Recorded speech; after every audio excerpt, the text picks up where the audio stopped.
We have a problem. Our door is sticking at the bottom of the door jamb and won't close properly. Here's what we can do to fix this. You can start by marking how much you need to move the door jamb. For us, that's roughly 1/4 inch. Score or cut the drywall so you can fit a Sawzall blade behind the jamb. A Sawzall blade is roughly 1/8 of an inch. We do this with either a knife or a multi-purpose tool. Remove any and all screws where you plan on moving the jamb on both sides of the door.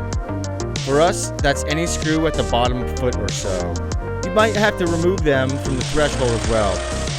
Next, we are shaving between 1/4 and 1/2 an inch off the impediments behind the door jamb, which is keeping it from moving.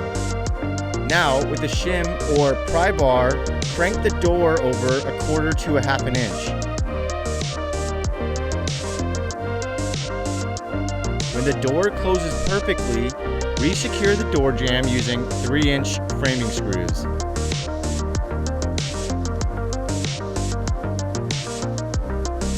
Cut the shims again with your multi-purpose tool or a knife.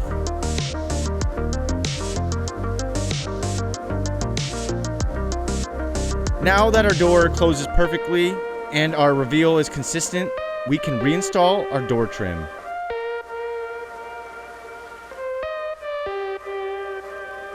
For more on that and more videos in this series, go to bestonlinecabinets.com.